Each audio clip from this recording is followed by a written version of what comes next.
Their stories are some of the most tragic that you could ever listen to. And today, a few incredibly brave women shared their stories with local prosecutors in Virginia. The women are survivors of domestic abuse and assault. They want prosecutors to understand how the criminal justice system has failed them and how to be better. Northern Virginia Bureau reporter Drew Wilder was in the room. He shares how these survivors are fighting to protect others.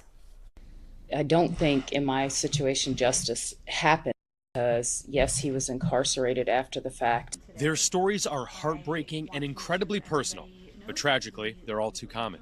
Brave survivors of domestic assault and abuse led a roundtable discussion with local prosecutors to explain how the criminal justice system failed them, not for the purpose of pointing fingers, but as a means of locking arms and moving forward together. Justice is when we accept that healing is different for everybody. As one prosecutor put it today, our criminal justice system was built to do one thing: throw people in jail.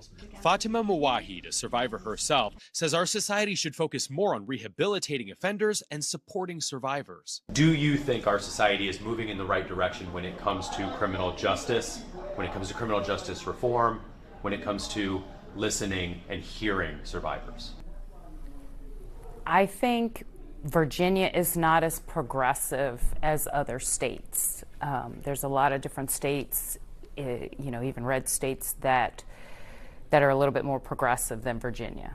In the room today, prosecutors from Arlington and Fairfax. Both have taken a lot of criticism for being too progressive, too soft on crime.